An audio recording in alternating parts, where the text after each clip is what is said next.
Yo, welcome back. This is the KOFC show. This is your boy, Ride 2012, and that's your boy. You already know, man. We here again talking about everything Manchester United. You already know, man. We have an upcoming game against Real Betis, which is the return leg of the Europa League match, where in the first leg, we straight smashed them. And Hulk. Smash. Boys, like trashed them. It was better than I expected. It was a great way to bounce back as well to win the game, like especially after coming off that debacle and that trash. I don't know what you're talking about. Exactly. Didn't happen. It didn't happen. Okay? Sorry. So yeah, so we came back, them show some heart, them play. It was just a blip from us. So we played hard, and the scores were like 4-1. 4-1, yeah. Weghorst got a goal. Weghorst is on the board. Did you see that celebration? My man slide right to the corner. The home fans and us like, yo, he looked like he was about to bust in tears. He did, I think. I think he shed some tears. I got chills. Because I know the feeling. When you score your first or one of your first few goals for your new club, that shit is major. Yeah, that was major for him. And the best part I think about that is you saw how the team just gathered around him and like said, yeah, like everybody was happy for him. The whole team was happy for him. Like finally, hopefully this is the beginning of a lot of big things for Weghorst. And you know why they were happy for him? Because they know they're not squaring the ball field. They know they're not passing to him, deferring when they're in the box. They know they're not feeding him. So when he scores a rebound of somebody else's shot or find a goal somewhere, somehow, they're going to gather around. Or I said, Fred doesn't pass him the ball. Who? Rashford doesn't pass him it either. You ever seen Rashford square a ball like that? Listen, man. How many times you see Rashford square a ball? The hands against Southampton. That's the only time I see him square. And we didn't even get a whistle for it, which was a blatant handball, by the way. But we ain't even going to talk about that. Or the fact that they've given our guy Casemiro how many red cards? This man played, 500 games across Europe, never seen a straight red. Comes to the EPL and gets 2 red. The VAR. The dudes who are watching the VAR in the EPL, I think they're in the matrix where they slow it down too much, rotate the camera, zoom in, but they missed the foul on Rashford when they say he dived, when the keeper clearly clipped him. But that's for another case. I don't know. It's the inconsistencies with the referees and the VAR. It's like, just make it consistent. And if you're using a still image, it's fine to look at the still image, but at least look at the play in its totality. Because even like, for example, deviating a little bit and just talking about the red card that Casemiro got, right? He won the ball, but his foot rolled over the top of the ball and then, fair enough, made a dirty tackle. If the ref had given him a straight red without looking at anything, then I could have been like, all right, I can see why you would give him a straight red for that. Even if it's not intentional, it was still a dangerous tackle. I understand it. But then for you to go back, you gave him a yellow because that was your first inclination as the referee. Then you go back, look on VAR. You cannot see, I'm legally blind. That's my story, I'm sticking to it. You're only looking at a still image of the tackle on the ankle of the other player. Which, if you look at it from that context, and from that angle, it looks like a straight red. Like, there's no debate. You get what I'm saying? But if you look at it in totality, he came over, won the ball, and his leg rolled over the top of the ball. I don't think a lot of people would be upset with him getting a yellow card in regards to that. No, sir. You know? So, that's my thing, man. It's like, if it's a yellow card, just leave it there. And, like, you know, it changed the whole flow of the game and cost us in that game. But, you know, at the end of the day, we just have to continue to keep playing, continue to push through it. But just referees, just try to keep it consistent, especially with the whole handball thing. We've seen so many examples of like, and if you're doing VAR too, like I said, don't pick and choose. Because you saw when they gave Casemiro the red for that choke looking, but it was just like a second. You get what I'm saying? The shit only happened for like 2 seconds. But they paused it, so they made it look like it was it. Plus, there were other players in that circle doing the same shit or worse. But they only focused in on Casemiro. Because it's Manchester United. We have to stop the Red Devils. I don't see. That's what I'm saying. They gotta be. There's an internal hate somewhere. I don't know where it it's manifested be a little from. bit more consistent with what you're doing. I think the referees were Ronaldo fans.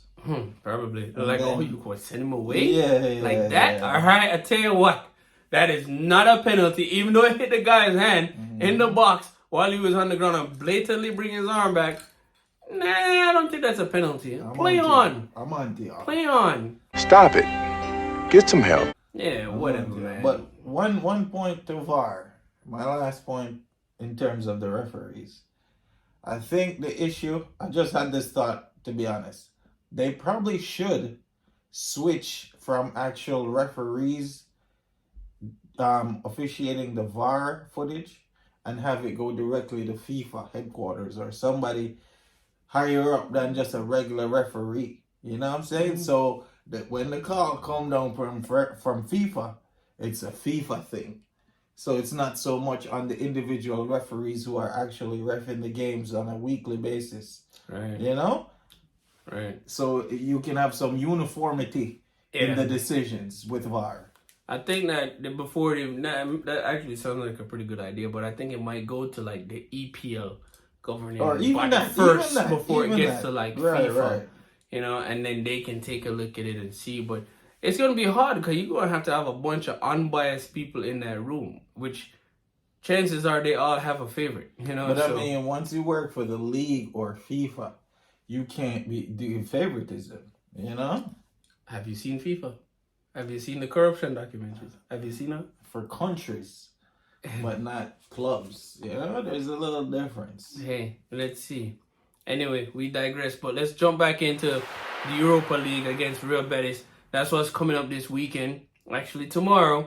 We're already coming off a stellar victory. Like I said, Weghorst scored. He finally got that monkey off his back. Someone take the monkey off my back, please! No, it was a gorilla! Congrats to you, Weghorst. And Rashford keeping his form still going. So tomorrow, I think Ten Hag is going to feel a pretty good team, but he's going to give some people some opportunity because there's no Garnacho. So Garnacho isn't going to feature, which I think he would have started in this game. And there's no, Casemiro will play because he got a red. So plus. He's not going to be playing in the EPL, so this is his time to shine. 90 minutes plus. And I think given the fact that Weghorst scored a goal, Weghorst might get a run out as well too, because this is a chance for him to really try to build some momentum on the goal. Now wouldn't be the time to sit him. Too. Try to get Pelestri, some of the other guys, some minutes to play, because we up 4-1. You know what I'm saying? So, fair enough, that might be the case, but we're not going to take our foot off the brakes, off the gas, I should say, but I expect us to feel a strong enough team to compete against Betis. And like I said, Betis has already given up 20 plus goals this season in like 20 something games. So they're giving up at least a goal a game. So clearly there's going to be an opportunity to score on this team here and take it. And I'm sure they're already deflated at the 4-1 victory. So going into the game tomorrow, I expect us to win. I don't expect it to be the same 4-1 margin, but I expect it to be a solid victory. Ain't no way we giving up 3 goals tomorrow. We need at least 1. We need at least 2 goals tomorrow away and secure this victory. Let's come out here and trash these guys. I think I'm looking forward to see if he's going to start Casemiro and Sabitzer, because Sabitzer is primed to take Casemiro's position while he's out in the EPL. So I would think he's going to try to put them together in the cup game just so that he can give some direction to Sabitzer to fill in, because it's fucking friend. Who? No, Sabitzer had a knock. So I think he might be good for this game, or they might reserve him for the FA Cup game. I don't know what Ten Hag is going to do, right? But if that's the case and ain't no Sabitzer and no Casemiro, guess what we're going to see? Oh my God! Okay, it's happening. Everybody stay calm. What's the Everybody procedure, stay calm. everyone? What's the procedure? Stay calm. You guessed it, McFred. That's what we're gonna get. McFred. I'm gonna rate the McFred out of 1 to 10. It's a 1.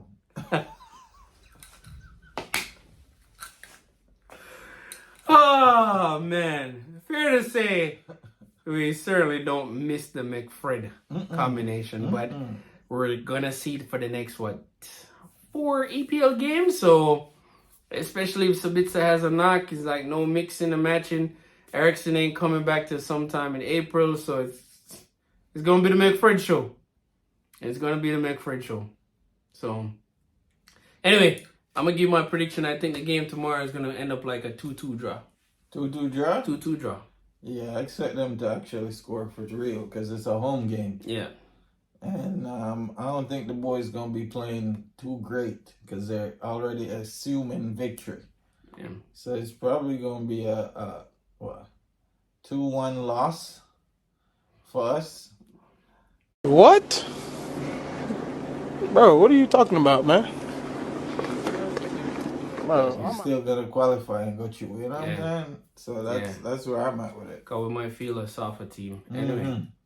Yeah, that's my thoughts in regards to that. Anyway, let us know. Communicate with us. Let us know. Drop something down in the comments and let us know what you think. Do you think we're going to continue this momentum? What are your thoughts on VAR? Is VAR shit or not? Let us know. You know, and in case, man, it's your boy, Ride 2012. That's your boy. I'm Rumba. Make sure you subscribe and like. And as always, thank you so much for watching. We out.